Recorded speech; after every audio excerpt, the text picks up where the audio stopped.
Pak Jokowi. Contoh, bagaimana baterai-baterai handphone ini, baterai-baterai mobil itu sekarang akan dibangun di Indonesia. Ini yang disebut sebagai program hilirisasi. Dulu kalau Eropa mau buat baterai listrik, dia beli materialnya, nikelnya dibeli, ditambang, diambil, kirim kapal, produksinya di Eropa. Di Eropa ada smelternya, ada pabriknya, dibuat, di packaging, dijual lagi ke Indonesia. Dulu kita jual $10, besok ada pakai mobil listrik, belinya $100. Sama Pak Jokowi nikat. Kalau ada mobil termasuk Tesla mau buat baterai, you harus baterainya di Sulawesi. Kaget, negara barat kaget.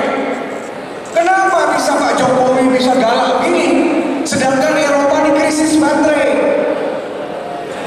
Gimana caranya ngejatuhin Presiden Indonesia yang hebat ini?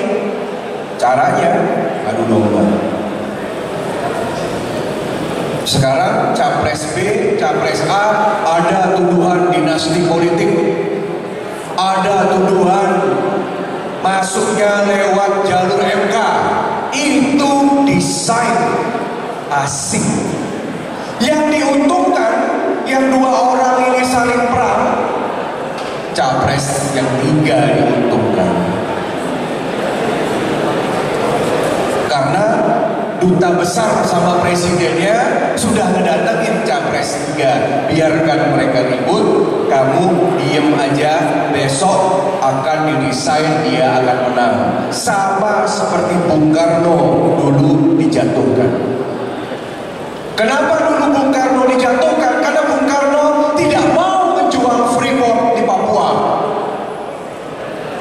Karena Amerika Serikat perlu uang untuk perang di Vietnam, nggak ada sumber daya, perlu emas.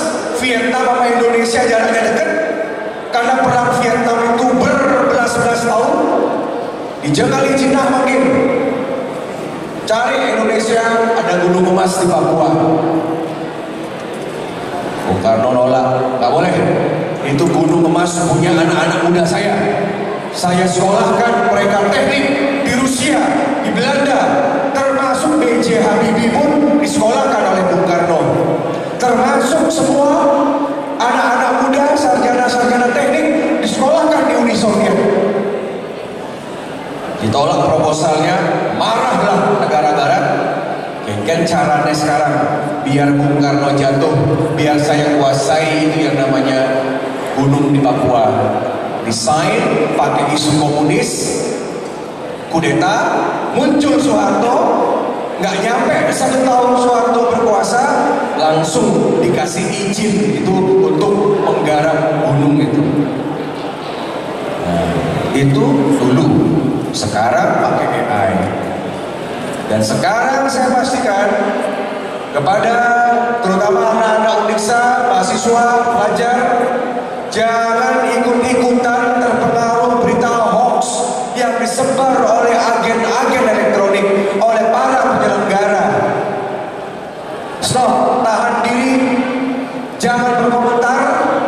Kalau Indonesia jatuh, kalau Indonesia ribut, negara asing akan ambil sumber daya kita. Ya, itu sedikit wawasan terkait dengan AI.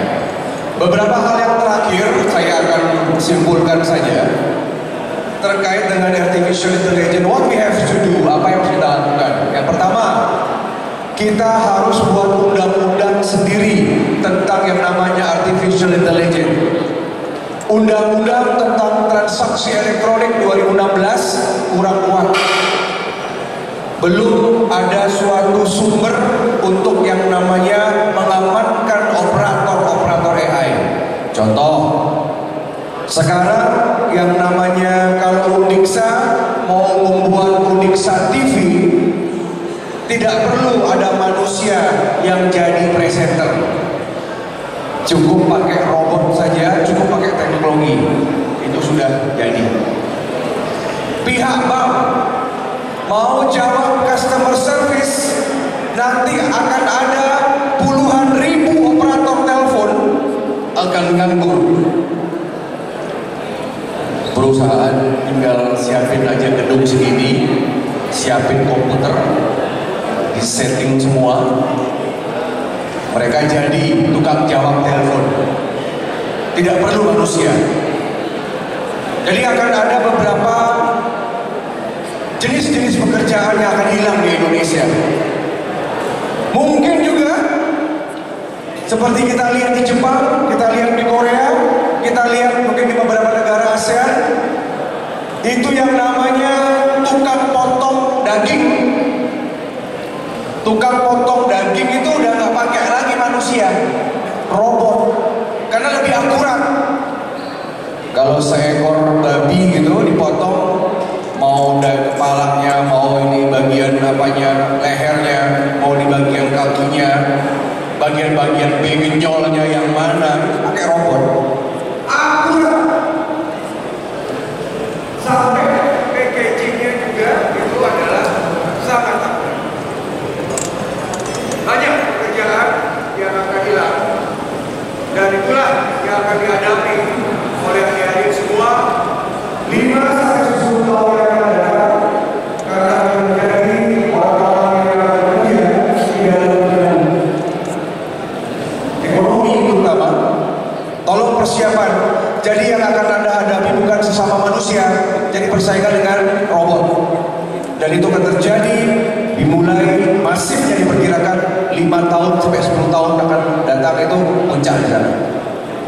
Pertama, undang-undang. Tadi tugas Aji itu bersama Pak Presiden, bagaimana membuat undang-undang regulasi yang aman. Yang nomor 2, saya ingin sampaikan adalah terkait dengan Bali. Apa yang bisa dilakukan oleh Bali sekarang? Nah, kalau di Bali, Astungkara. Di Bali, karena kita hidup di dunia pariwisata, ya beda sama Jawa, pabriknya banyak. Di Bali, Astungkara, kita masih bisa buying time, bisa sedikit menunda-nunda, pengaruh AI-nya bisa. Karena masalah pariwisata adalah masalah orang, masalah human being, masalah bagaimana service, dan itu membutuhkan manusia, tidak butuh robot.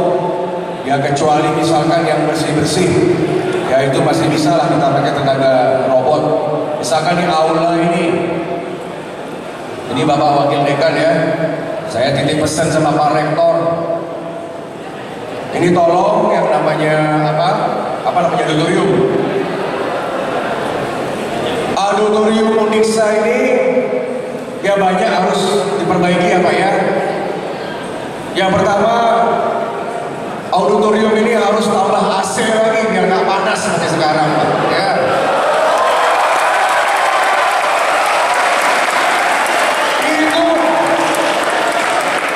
Itu AC-nya pakai AC split ya. Ini kipas-kipas. Pakai dana mahasiswa untuk fasilitas kampus. Pakai.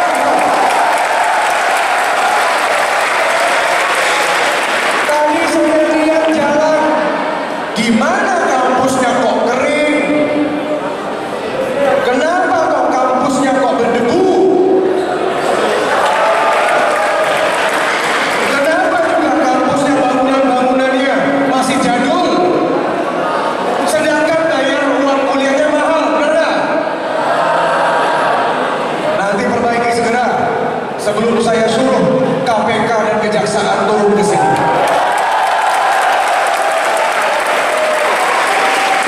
Yang nomor 2, udah nggak zamannya lagi pakai LCD, sekarang LED bro.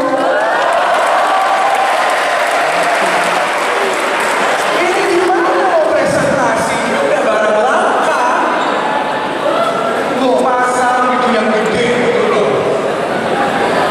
Mau 1 miliar, mau 2 miliar.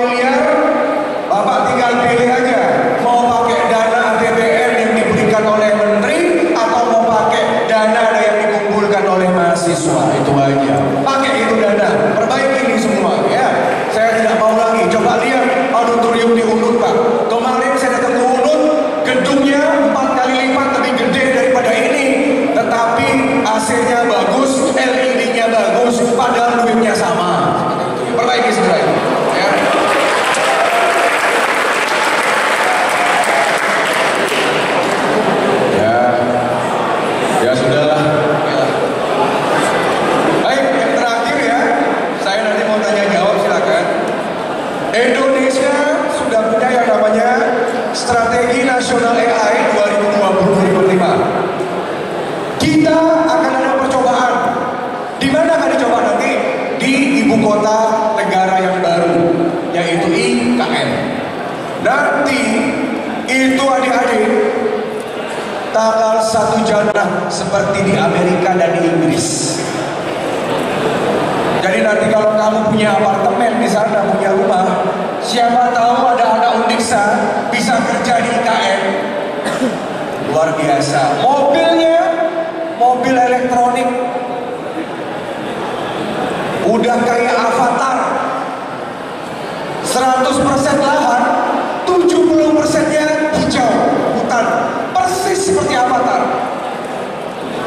Itu menjadi ibu kota tercanggih yang ada di dunia. Makanya kita harus lanjutkan IKN agar ini bisa menjadi kebanggaan Indonesia seperti cita-cita Bung Karno waktu itu memindahkan ibu kota ke yang namanya Kalimantan. Salah satu proyek kita tentang AI, nggak ada banyak manusia di sana. Coffee, yang namanya perpustakaan, yang namanya pusat informasi, semua teknologi AI. Robot di mana-mana, seperti di Dubai, seperti di Jepang. Ya, kebetulan saya sudah kunjungan ke sana, sudah dapat presentasi dari menteri. Lanjutkan, excellent. Saya doakan Astungkara setelah tamat dari Uniksa bisa sekolah S2, Astungkara bisa mencari sertifikasi dan kemampuan skill. Astungkara sebagian kecil lah, nggak usah banyak-banyak yang pinter-pinter. Saya doakan biar kalian bisa nantinya membangun bersama-sama kami ibu kota Nusantara dan berkarir di luar Bali. Itu cita-cita kita sebagai anak-anak muda ya.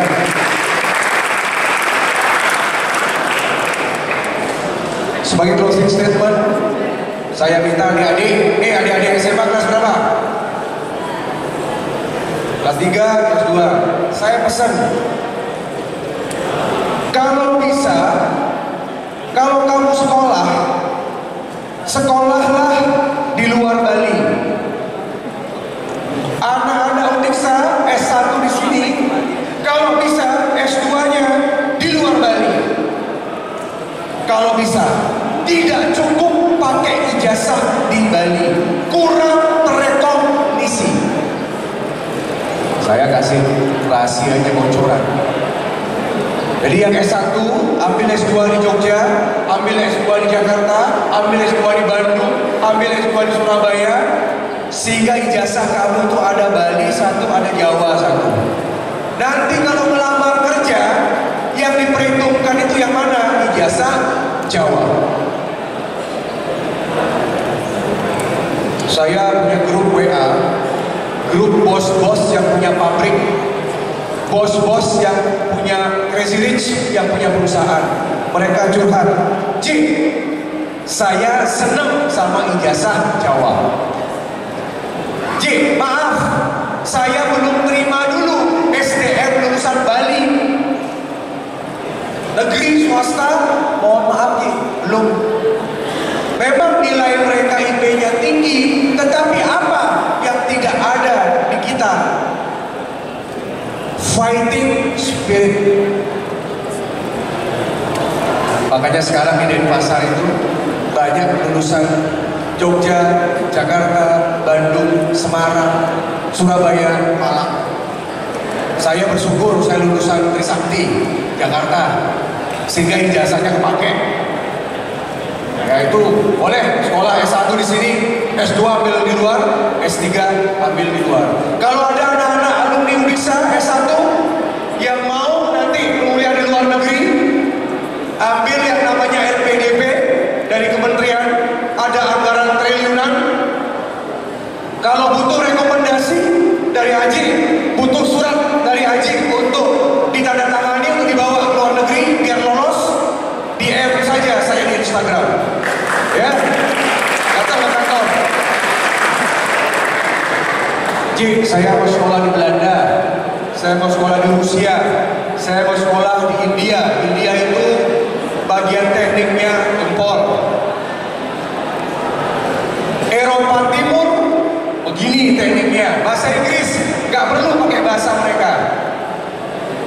datang ke saya, datangin aja di kantor, DM, saya kasih surat. Aplikasi online, lampirkan suratnya.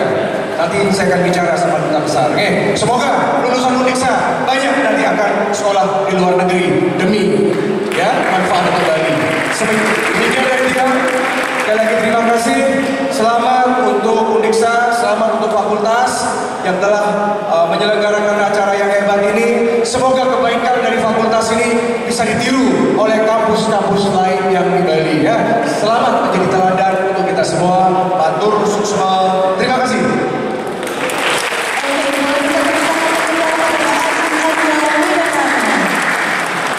Oke, seperti yang dikatakan Haji tadi, untuk sesi selanjutnya yaitu sesi diskusi. Jadi kepada peserta seminar yang ingin bertanya, dipersilakan untuk maju ke depan dan juga mengangkat tangan terlebih dahulu. Sekali lagi kepada peserta seminar yang terjelima, jangan sampai menyia-nyiakan waktu yang dimana kita di sini dapat dihadirkan yang terhormat Haji Arya Widaharna. Oke, kepada yang ingin bertanya dipersilakan untuk maju ke depan, dan kepada panitia yang bertugas saya persilakan.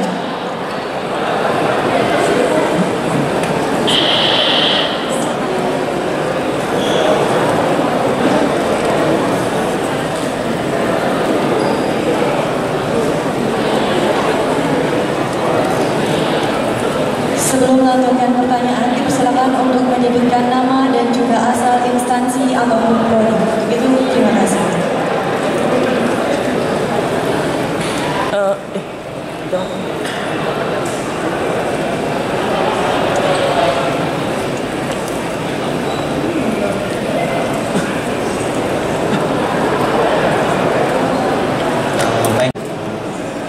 Dan terima kasih atas materi yang telah diberikan sebelumnya. Saya ingin bertanya di bagian hoax. Tadi dikatakan bahwa media sosial itu merupakan salah satu cara agar bisa menghancurkan suatu negara. Di media sosial ini kan banyak yang namanya hoax. Nah, jika yang menggunakan media sosial ini adalah orang dewasa atau remaja pada umumnya, kita sebagai aktivis bisa meyakinkan bahwa mereka janganlah percaya pada hoax, karena mereka sudah memiliki pemikiran untuk tidak mempercayai atau mempercayai hoax tersebut. Nah, miris saat ini yang menggunakan media sosial bukan hanya anak remaja atau anak dewasa, tetapi anak di bawah umur yang bahkan sudah aktif menggunakan media sosial. Nah, dalam visi kita saat ini untuk memberantas hoax di media sosial, bagaimana bahkan untuk anak di usia sekarang ini pun sudah menggunakan media sosial dan sudah bertemu hoax-hoax tersebut, dan mungkin sudah tertanam di otaknya bahwa hoax ini mungkin saja benar atau bagaimana. Dan solusi tersebut apakah bisa diterapkan secara menyeluruh atau mungkin bertahap? Sekian, terima kasih. Terima kasih Restu atas pertanyaannya. Untuk Aji bisa langsung dijawab atau menurut pertanyaan. Oke, saya buka kembali sesi tanya jawab untuk peserta yang kedua. Dipersilakan untuk mengangkat tangan atau bisa langsung maju ke depan.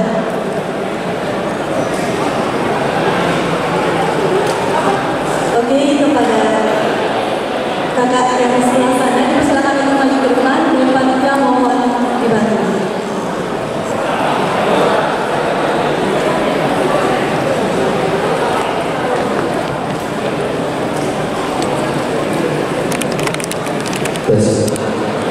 Jadi sebelumnya perkenalkan nama saya Ahmad Daya. Saya dari Prodi Teknologi Rekayasa Barang.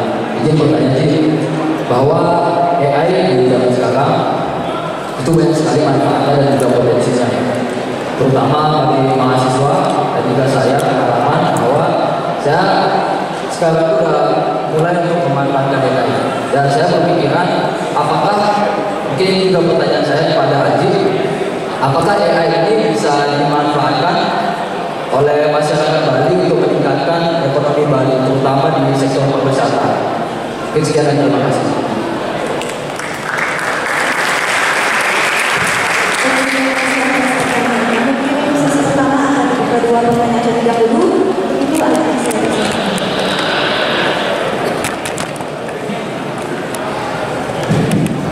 Jadi pertanyaan pertama, sebenarnya ini kita harus bedakan. Saya orang yang selalu ingin menyebarkan vibes positif. Sama dengan pertanyaan kedua tadi. Pertama, kita tidak bisa menghindari yang namanya teknologi. Teknologi ini sudah merupakan kewajiban. Kita harus hadapi tantangan ini. This is not the obstacles, tapi ini kita rubah mindset kita menjadi challenge. Kalau kita selalu bicara negatif tentang teknologi, platform, negara kita akan maju-maju, bahkan dilindas. Artinya sekarang kita preventif. Jadi mari otak kita ini, mungkin 90%-nya kita olah semua ide-ide dan gagasan menjadi hal yang positif. Bagaimana AI bisa menguntungkan, tetapi yang 10% ini tetap harus hidup, tetap menyala, tetap alarm, tetap harus waspada. Alertnya tetap dinyalakan. Karena di sana ada dampak negatif pasti. Ya sama kayak pisau. Kalau pisau di dapur itu, kalau buat masak ya bagus. Tapi pisau di tangan seorang kriminal, dia bisa membunuh. Sama saja sebenarnya. Nah maka dari itu paradigma harus berubah. Jadi dari dua pertanyaan itu, mari kita anak-anak intelektual mindset kita dirubah bahwa AI, bahwa yang namanya teknologi ini adalah baik jika dimanfaatkan dengan baik. Secara politik, geopolitik dunia, beberapa negara sudah memban.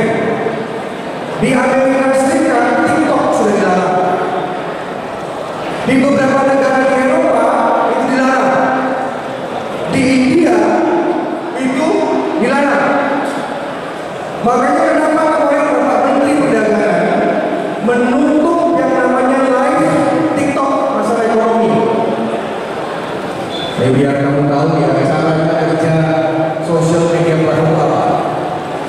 Ini contoh, dia live, dia jual baju harganya 50.000. Dilihat dulu sama produsen di luar negeri. Ternyata baju, ternyata kosmetik, skincare ini selalu menarik sama penelitian baju kosmetik. Dan dari itu diadopsi dan negara itu memproduksi baju yang sama, memproduksi kosmetik yang sama. Bulan depan mereka ekspor ke Indonesia dengan harga bajunya jadi 30.000. Jadi ketika seorang pedagang di Bali dia live TikTok, itu semua data perdagangannya itu ditransfer ke negara produsen yang bisa lebih murah. Saya nggak sadar negaranya. Itu terjadi. Makanya penutupan oleh Menteri Perdagangan salah satu cara kita memblokade penetrasi ekonomi lewat teknologi. Adik-adik, jangan cuma punya satu akun. Jangan cuma punya satu Instagram, jangan cuma punya satu TikTok. Kalian juga harus punya Facebook, kalian harus punya Telegram, kalian juga harus punya yang namanya Twitter. Ini dibalik-balik pakai. Kalau kita mau paksa anak muda, pakai Instagram dan TikTok. Mau orang tua di desa, Facebook.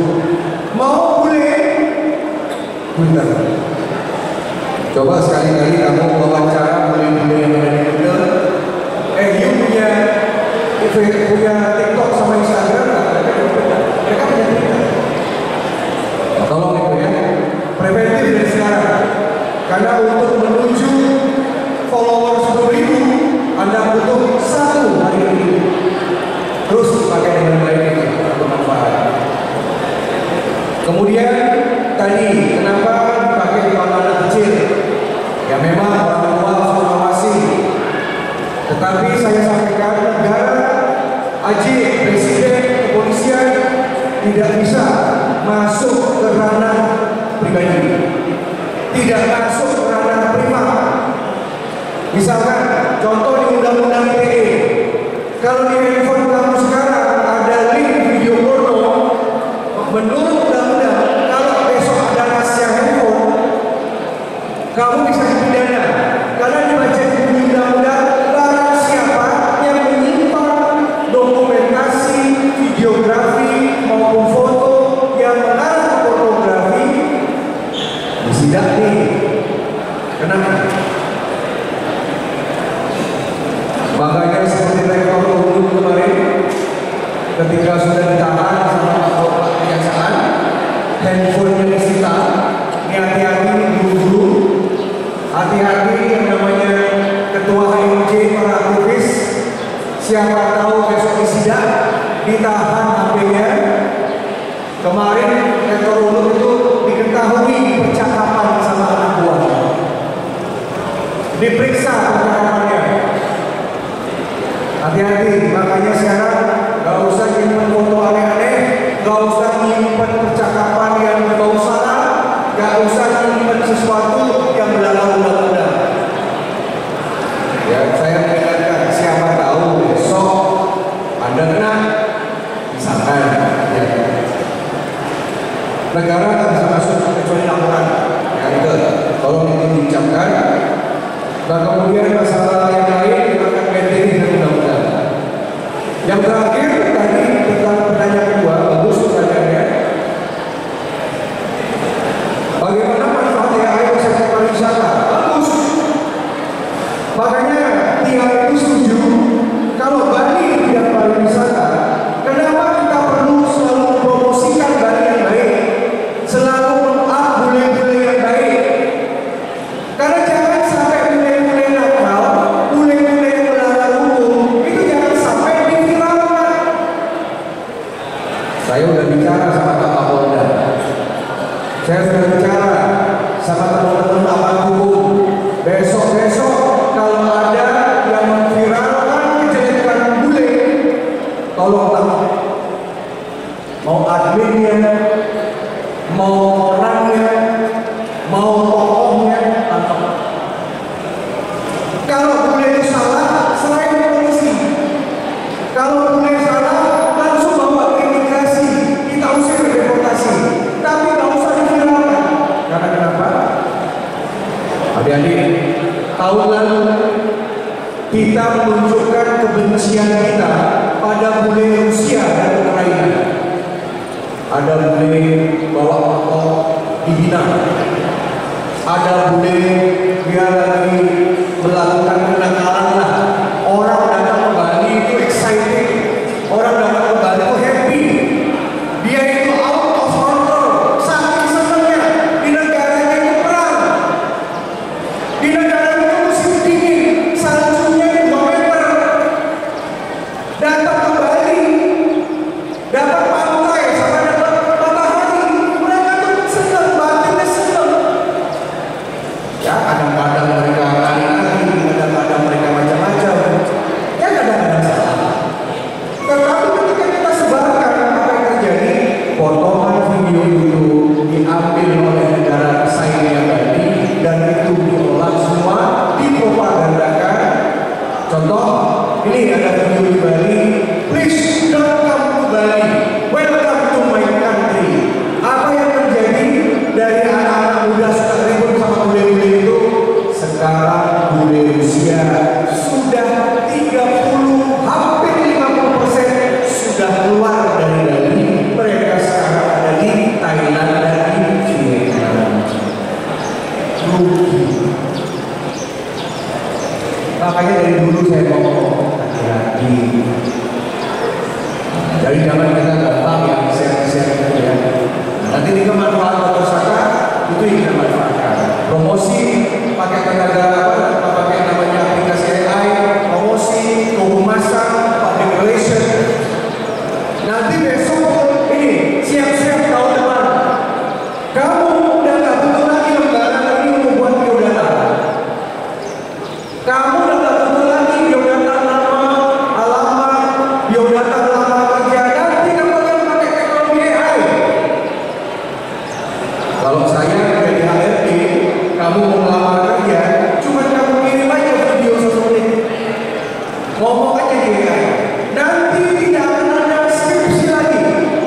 Ini anak-anak SMA tahun depan kita akan hapus masyarakat zonasi. Tidak ada lagi zonasi, rebut-rebutan sekolah ada lagi. Tahun depan kita hapus. Nanti, ya, Uniksa siap-siap. Tidak ada lagi yang namanya KKN, tidak ada lagi yang namanya skripsi.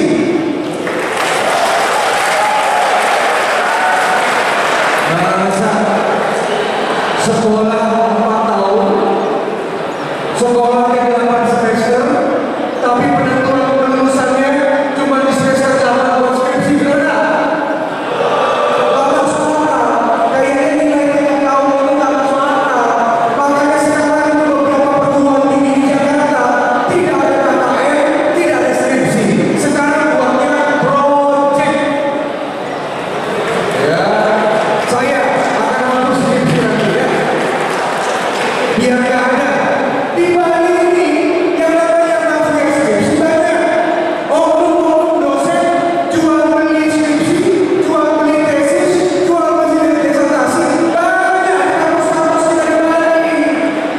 Ya, ini kita ngapain? Semua sudah dalam media saya.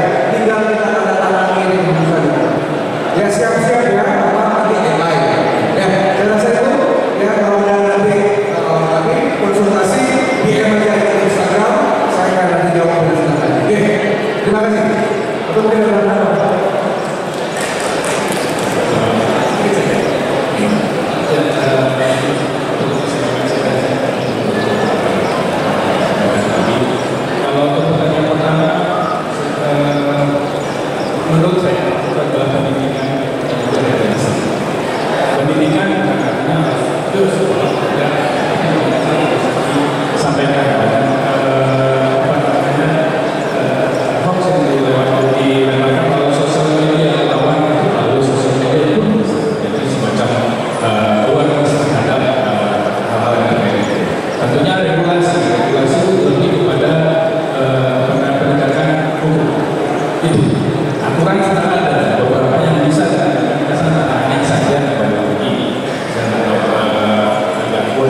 Di tahun kemarin saya memberikan kritik bersama dengan alumni SMK Negeri Kalimantan mengenai penghapusan sistem asrama di sana.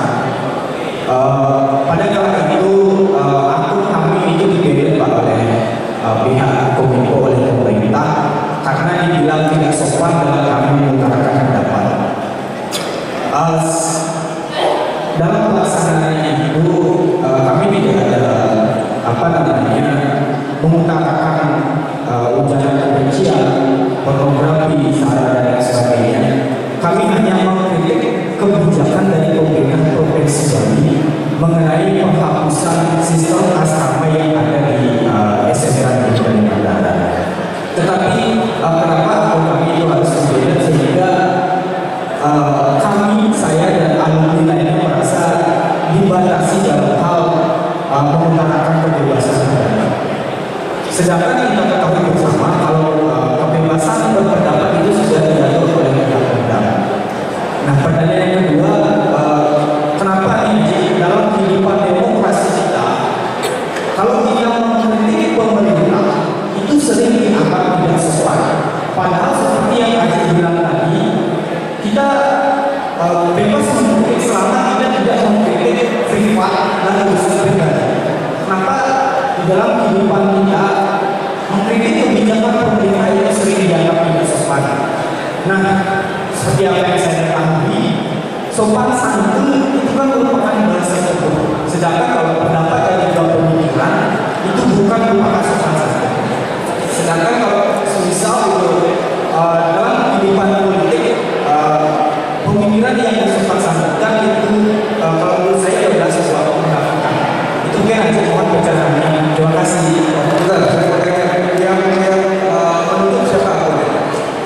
Kalau yang menutup itu saya tidak tahu ya, karena aku dari saya dari alumni itu sudah tidak bisa dioperasi secara jelas. Oke, kedua itu jawaban itu dari Kominfo Dinas. Apa nama akunnya? Nama akunnya ini akan SMK Negeri Kalimantan. Setelah saya melakukan demonstrasi di depan kantor gubernur itu bersama alumni lainnya, tidak lebih 3 hari kemudian itu akunnya sudah hilang, sudah tidak saya ceritakan sampai sekarang. Dari gubernur KPU melakukan apa ada nanti misalkan dari dinas provinsi atau misalkan dari kantor gubernur atau itu? Kalau kami dari saya tidak ada bukti karena akunnya sudah hilang. Baik, saya jawab ya. Terima kasih, luar biasa.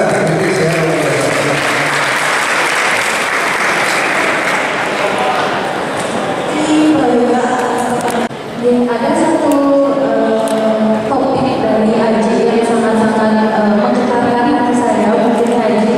Jadi sebelumnya perkenalkan saya Ismita, mahasiswa PTI semester 7.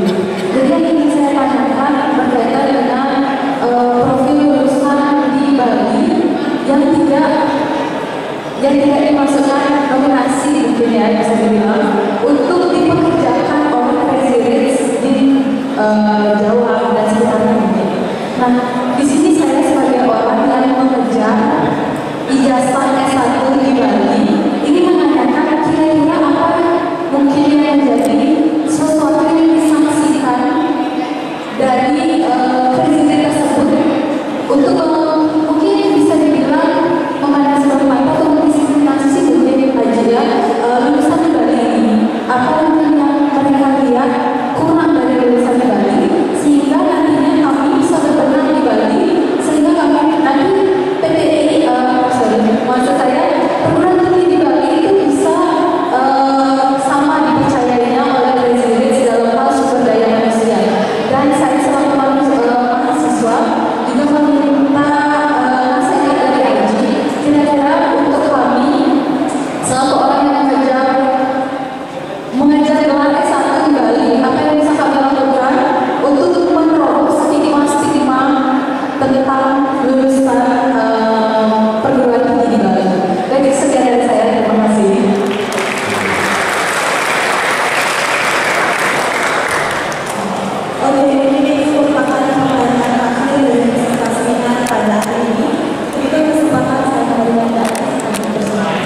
Saya akan jawab ya yang terakhir dulu.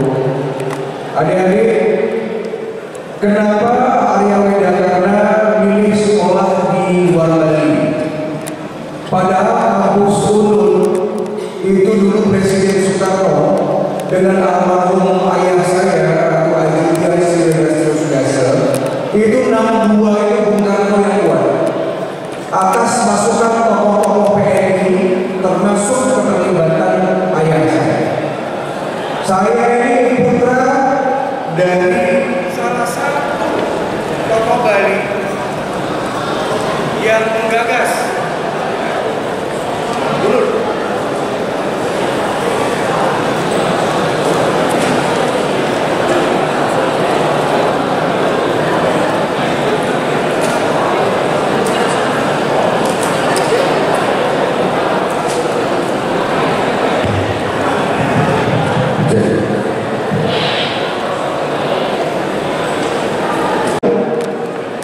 Sukses jadi presiden. Kita punya Pak Jokowi orang Solo. Kenapa sekolah di UGM merantau? Kita punya Menteri Pak Joko Aceh. Sekolah di UGM Bandung. Ada punya Arya Widyakana, saya tahu kuliah di Trisakti Jakarta. Karena kita tahu ada ilmu yang tidak bisa kita dapat di Bali. Apa itu? Ilmu hidup. Ilmu hidup itu tidak diambil dari kampus. Kalau kampus di Bali baik-baik, bagus-bagus. Bahkan dari sisi infrastruktur, kampus di Bali mungkin yang terbaik di Indonesia. Ya, tetapi yang saya hindari di Bali, kata bahasa anak muda itu apa? Circle, pergaulan. Contoh, nih kamu kuliah di Indonesia, kuliah sampai jam 2, sampai sore itu kan nggak ada kegiatan nih. Kali nongkrongnya di mana sih? Di Singaraja tidak ada kreatif hub. Di Singaraja tidak ada public library yang nyaman. Tidak ada kafe-kafe yang bisa kita duduk ngobrol berjam-jam diskusi, nggak ada di sini. Saya juga kalau sering beleleng saya mikir, ini kalau saya ini mahasiswa di beleleng ini dijel nongkrong, dijel saya bersosialisasi. Tetapi ketika di Jakarta banyak kampusnya bagus, jadi betah kita di kampus. Yang nomor 2 nyaman, seperti sekarang aja kan kita lihat kekurangan-kekurangan. Ini saya belum masuk ruangan kelas kamu loh. Sekali-kali boleh saya periksa ruangan kelas kamu bisa. Sudah ada smart TV kan? Namanya dosen, karena saya mantan rektor, saya doktor. Namanya dosen itu sekarang di MBA belajar itu nggak boleh langsung teori, langsung seperti zaman dulu. Kalau dosen sekarang baru masuk itu puterin video 5 menit. Misalkan kita akan bahas tentang peran teknologi di negara-negara G21, ambil di YouTube, putar, itu dibahas. Teori nggak cari-cari sedikit-sedikit aja, lebih banyak kepada diskusi.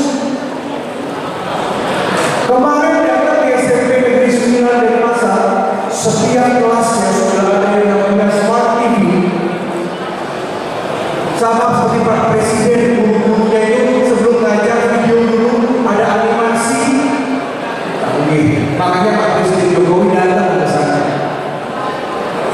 Itu kurasa itu yang tidak saya dapat di Bali. Pergaulan, pulang sekolah, bergaul di kos, gitu aja. Udah gitu aja di sana.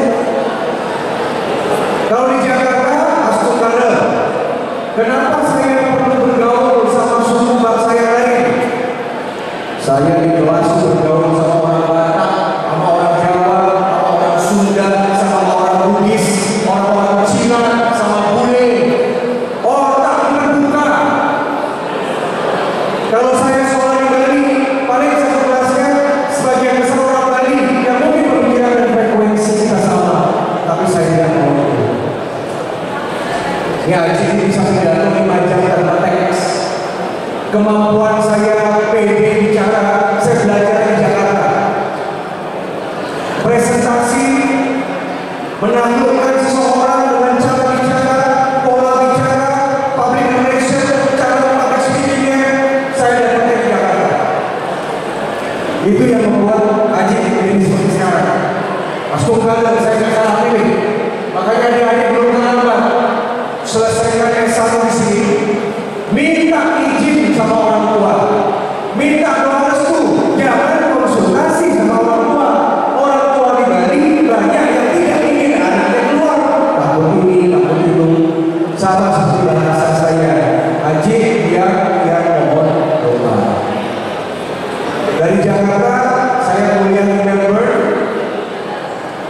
Dulu waktu di Bali bahasa Inggris saya jelek. Belajar, sekarang sudah bisa berdebat dalam bahasa Inggris. Saya belajar bahasa Prancis, dapat dari Australia, dapat beasiswa. Saya sekolah di Amerika Serikat dengan program MFA pendidikan. Dari Amerika dapat beasiswa dan dapat sekolah di Genesis di Tokyo. Beasiswa semua nggak pakai uang sendiri, karena rajin ngomong aja, rajin buat tulisan. Nah, dengan pengalaman itulah yang sekarang membangun Bali. Mudah-mudahan S2, S3 bisa di luar Bali. Dan kalau mau kerja, kamu kerjanya di Jawa, kerjanya di seluruh Bali baru, kerjanya di IKN, ya, kerja di Bali. Di Bali gajinya masih 1 digit. Kalau mau kerja di luar, perlu ijazah pembanding. Unisa 1, Jogja 1, Jakarta 1, negeri swasta apa-apa. Sekarang ini sekolah swasta disukai. Coba kamu lihat di Jakarta, ada namanya Universitas Katolik Atmajaya, ada yang namanya BINUS, ada yang namanya Presiden University, ada yang namanya Swiss German University, ada yang namanya Pelita Harapan, Trisakti, Tarumanegara. Itu swasta, itu yang benar. Saya berani berhadapan sama orang UI. Oh, di Jakarta itu, kamu lihat sponsor-sponsor kita dari etnis Tionghoa, orang-orang Cina orang mana? Swasta. Karena swasta itu dosennya bagus-bagus, dosennya bahasa Inggrisnya bagus, materi presentasinya bagus. Karena nggak bagus, jadi jangan pakai dasar. Oh, pokoknya swasta begini kalau di Jawa. Negeri kalah sekarang adik. Ya, kecuali BBM, BB, oke lah ya. Tapi yang lain-lain kayaknya harus banyak belajar. Tiga, pesan saya pada nanti pelajaran. Jadi apa kira-kira sih tipsnya? Luangkan 2 tahun S2 di luar, cari kerja di sana, atau jika Anda sukses saya kembali bangun dari rumah. Tiru, ada puluhan ribu kakak-kakak kamu, alumni-alumni Jawa yang saat ini menjadi pemegang ekonomi Bali. Pak Gubernur IPB, saya IPB Jawa, Sakti, banyak direktur-direktur rumah sakit, direktur pabrik, lulusan Jawa. Kita kan sering ketemu ngobrol. Jarang saya lihat lulusan perguruan tinggi negeri di Bali menjadi pimpinan.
laporkan ke Ombudsman lagi.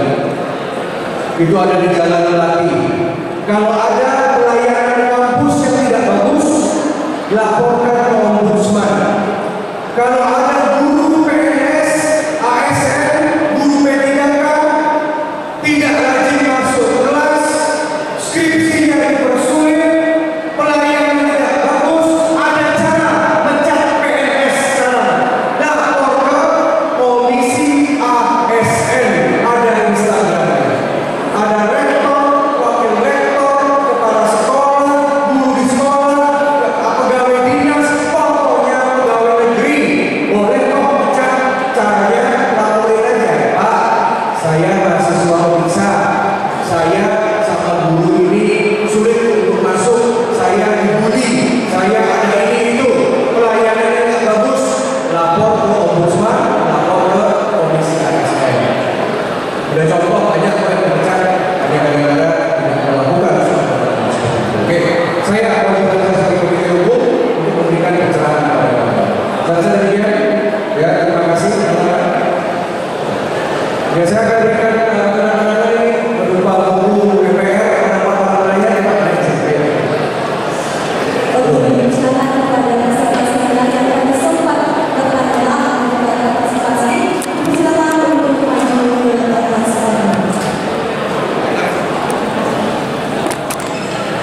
Sekali lagi kepada peserta yang berbicara untuk menuju ke atas panggung atau panggung. Terima kasih.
Korban ada nggak?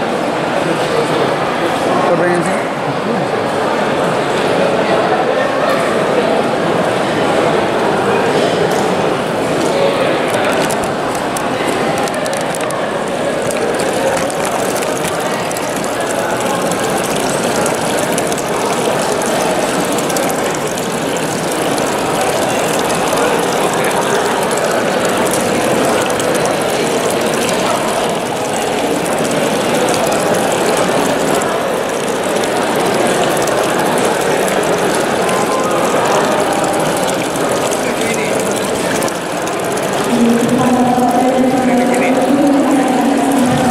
Oke, Sri ya.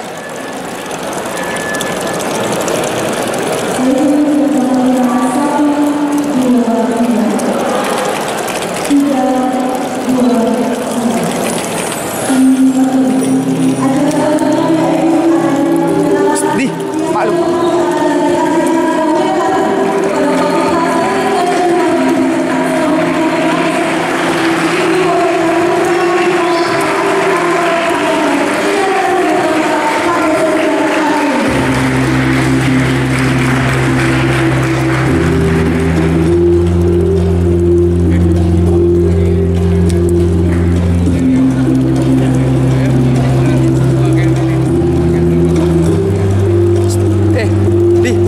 foto bersama kan